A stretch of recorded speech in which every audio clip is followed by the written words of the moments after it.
और सदन की कार्रवाई आगे बढ़ा दी और उन्होंने लोकतांत्रिक मर्यादाओं का पूरा पूरा पालन किया। ये आप देखें, अब ये तत्काल की बात है। कहाँ बढ़ा दी? किस विषय पर बढ़ा दी? भाजपा कोई मांग नहीं थी? नहीं, भाजपा की मांग थी। क्या? देखिए, आपकी मांग थी कि सदन को आगे बढ़ाया जाए। सदन को बजट सत्र में न्यूनतम 23 से 30 बैठकें होना अनिवार्य है। उतनी बैठकें जरूर, ये भाजपा का आग्रह था। ये नियमावली के अधीन था, संविधान के अधीन था, कोई एहसान नहीं किया है। और अच्छा है कि सदन को 30 दिन में बजट सत्र को चलाकर सबको बजट पर भी विस्तार से चर्चा और सभी माननीय विधायकों को अपनी क्षेत्र की समस्याएं उठाने का अवसर देना, ये तो लोकतांत्रिक कदम है। यह लोकतांत्रिक नहीं है, ना इस पर कोई एहसान है। देखिए, ऐसा है, इसके पहले भी सदन चलते थे, लेकिन इस बार जितना लंबा सदन पिछले सत्र में चला और इस बार 14 फरवरी से 22 मार्च तक का एजेंडा अभी आपके सामने आया है और आप इस बात को महसूस करते होंगे।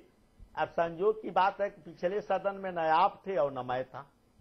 अमिताभ जी की बात सुनिए। अमिताभ जी, यहाँ पर एक बात हमें समझाइए कि आखिर दिक्कत कहाँ आती है। पूरनमासी जी अभी सत्ता में बैठे हैं तो इस तरह की बातें कर रहे हैं, कल को विपक्ष में बैठेंगे तो इस तरह की तस्वीर हमारे सामने आएगी, बीएसपी की जगह वो गोले फेंकते हुए दिखाई देंगे। दिक्कत कहाँ आ रही है? दिक्कत मैं बताऊं दिक्कत कहां पर आती है। सरकारें अहमन्यता की शिकार हो जाती हैं। मायावती जी का उदाहरण दूं, उन्होंने 5 मिनट में हजारों साल के उत्तर प्रदेश को, हजारों साल कह रहा हूं बहुत सोच समझ के, जी 5000 साल तो भारत का इतिहास है। हजारों साल के उत्तर प्रदेश को एक झटके में 5 मिनट में विधानसभा में 4 हिस्सों में बांट दिया। हंगामा होता रहा और सरकार ने प्रस्ताव रख दिया और चिट्ठी केंद्र को भेज दी। ऐसे शासन चलेगा? ये लोकतंत्र है? क्यों नहीं भाजपा से बात हो, क्यों नहीं मुलायम सिंह जी की पार्टी से बात हो, क्यों नहीं राहुल गांधी की पार्टी से बात हो? सब लोग जनता से चुनकर आते हैं। कोई 4 वोट ज्यादा पाता है, कोई 4 वोट कम।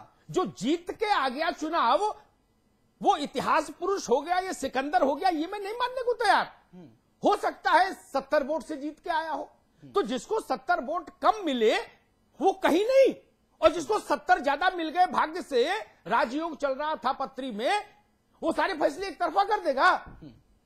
ये तो मैं नहीं मान सकता। बिल्कुल समस्या वहीं पर आती। आज समाजवादी पार्टी की सरकार अगर ये तय कर ले कि भाई हमारी जो इच्छा होगी हम राज्यपाल को वही लिखवाएंगे, वही बुलवाएंगे, तो रार होगी, तकरार होगी, संघर्ष होगा।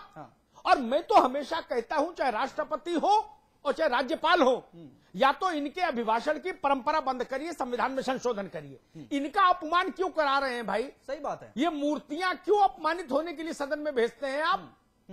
मत कराइए। जब सरकार का ही पर्चा पढ़ना है, आपको आजादी नहीं देनी गवर्नर को, तो सरकार का पर्चा संसदीय कार्य मंत्री से पढ़वा दीजिए, मुख्यमंत्री से पढ़वा दीजिए। कम से कम राज्यपाल जहां रहे वहां सुरक्षित और सम्मानित तो रहे। बिल्कुल सही बात है। हमने उत्तर प्रदेश में जाने कितने राज्यपालों को इसी विधानसभा में अपमानित होते देखा। कितने राज्यपालों को क्यों अपमानित होने के लिए आप उनको बुलाते हैं? जब सरकार का ही पास किया हुआ पर्चा पढ़ना है, गवर्नर कॉमा फुल स्टॉप नहीं लगा सकता अपनी मर्जी से। जो पूरनमासी जी की पार्टी लिख के अप्रूव कर देगी कैबिनेट, वही बांचना होगा। तो जब सत्यनारायण की कथा ही पढ़नी है, तो बद्रीनाथ से पंडित क्यों बुला रहे हैं? मोहल्ले के पंडित से कहला दीजिए कथा, और बाद में पंजीरी बांटिए और पंचामृत और बात खत्म हो। वाजपेयी जी, यहाँ पर एक सवाल ये भी उठता है कि आपको अगर 2-2 हाथ करने तो सरकार से करिए। आपने एक दिन पहले ही अभिभाषण का बहिष्कार कर दिया, ये भी अपने आप में एक बड़ा सवाल है। नहीं, हमने अभिभाषण का बहिष्कार इसलिए किया कि हम अपने राज्य के संवैधानिक मुखिया के सामने असंवैधानिक अलोकतांत्रिक आचरण न करने की परंपरा डालना शुरू की हमने। अच्छा, हमने ये तय किया कि हम वहां कुछ नहीं कहेंगे।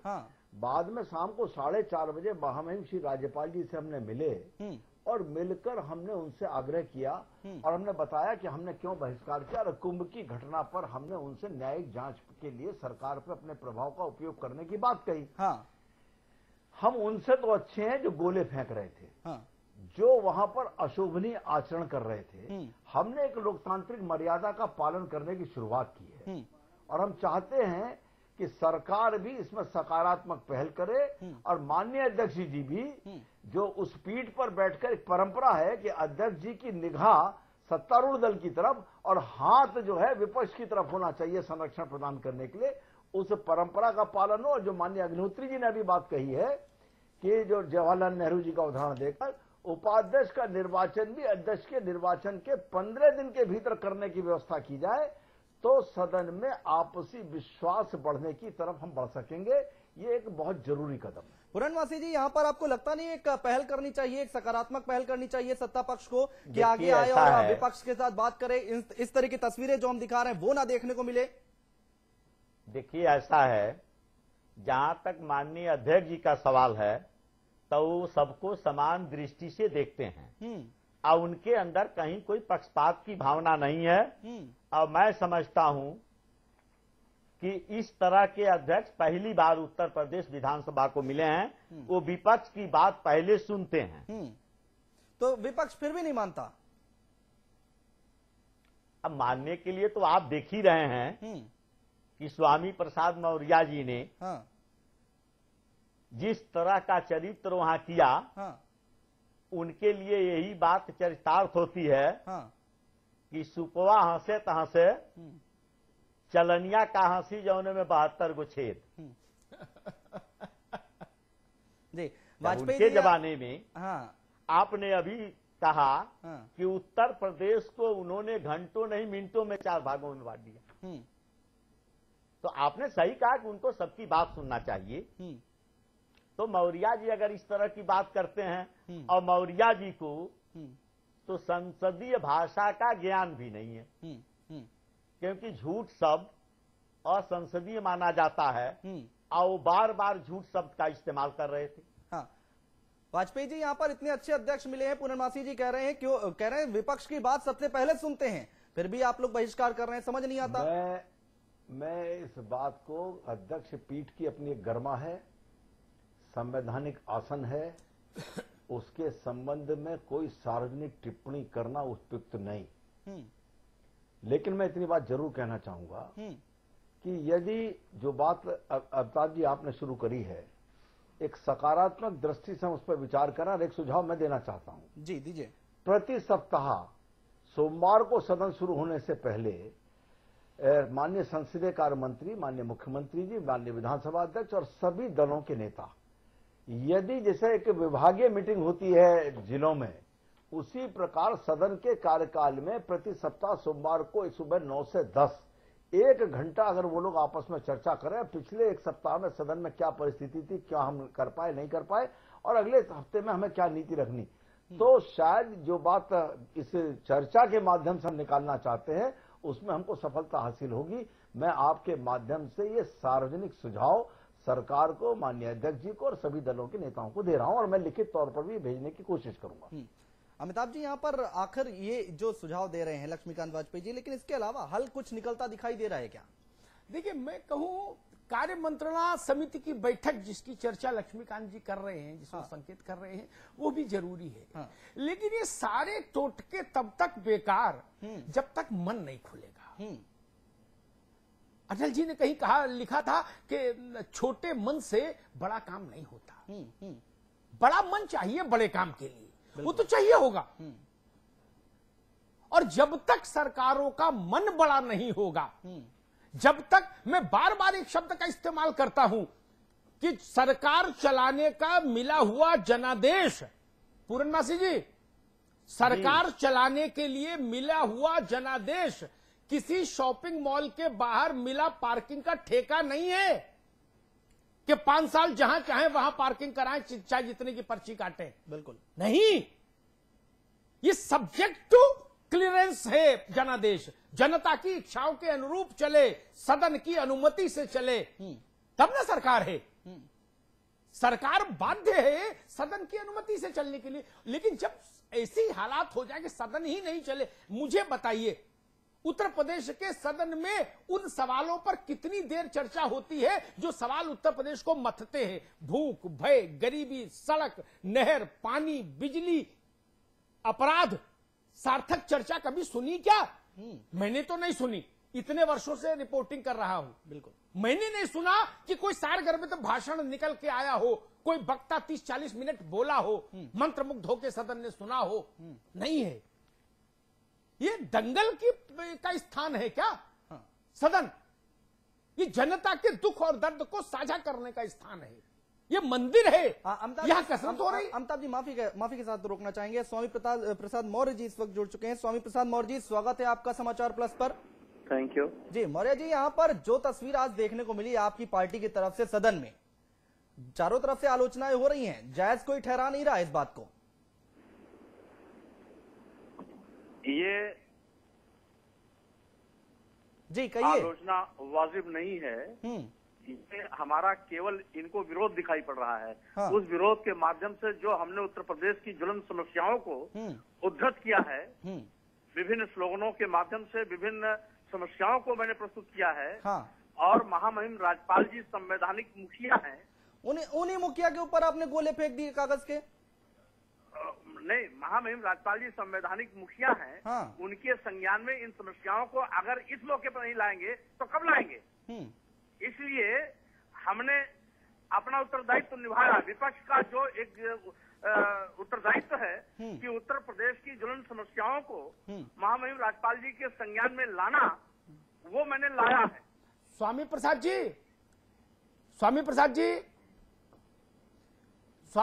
मौर्य जी, मेरी आवाज सुन रहे हैं? जी, हेलो जी। मौर्य जी, मेरे पास एक सवाल था आपके लिए। हाँ जी। माफ कीजिएगा, राज्यपाल के अभिभाषण पर सदन में चर्चा होती, उस चर्चा में आप उत्तर प्रदेश की सारी ज्वलंत समस्याओं को क्रमबद्ध ढंग से सामने रख सकते थे और उन पर सरकार को कटघरे में खड़ा कर सकते थे। हंगामे में समस्या तो सामने राज्यपाल को आई नहीं। राज्यपाल साहब तो अपना सिर बचाते रहे कि कहीं उनके ऊपर लगे ना जाके।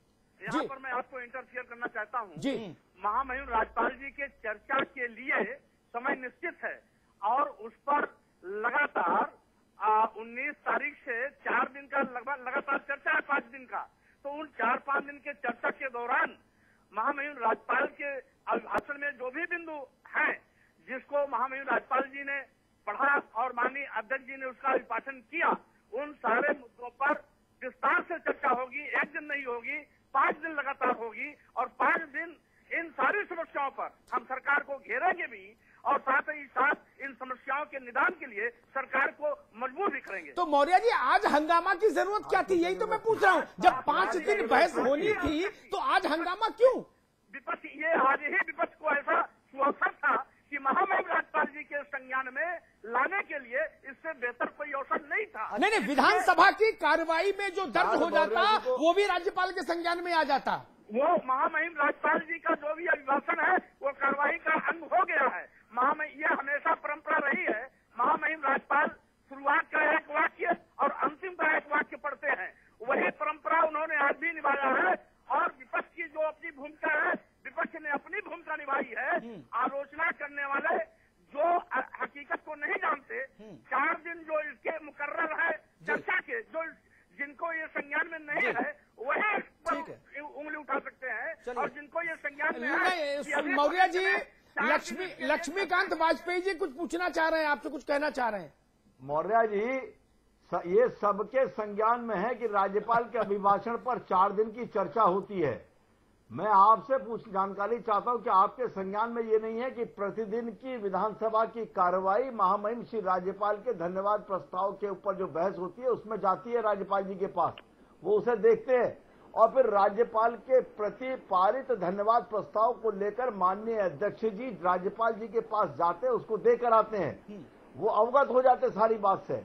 अगर हम इस अवसर का उपयोग सौहार्दपूर्ण वातावरण की शुरुआत के साथ करते हैं तो प्रदेश की जनता को आशा लगती कि ये बड़ी पंचायत कुछ हमारी भी चिंता करेगी। हाँ।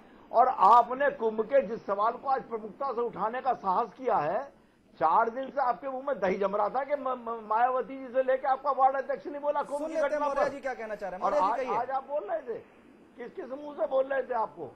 स्वामी प्रसाद मौर्य जी बोलिए। मैं इस पर यह कहना चाहता हूँ, सब बोले तो बोलबे करे, चलरियों बोले जगरे 72 क्षेत्र। ये भारतीय जनता पार्टी के लोग महामहिम राज्यपाल जी के भाषण का 1 दिन पहले से ही बहिर्गमन कर दिए थे, इसलिए इनको तो बोलने का कोई औचित्य ही नहीं है। सबसे पहले शुरुआत तो इन्होंने ही भाई यही कहावत तो समाजवादी पार्टी आपकी नहीं कह रही है कि सूप बोले तो बोले, छलनी भी बोले जिसमें 72 छेद। भारतीय जनता पार्टी को तो हिम्मत नहीं थी कि सदन के अंदर अरे हमें बहुत हिम्मत है, आपको उत्तर बता प्रदेश की देंगे। समस्याओं के यहाँ रखते एक दिन पहले से भाग लिए। यह सीधे हमने ज्वलंत समस्याओं पर महामहिम श्री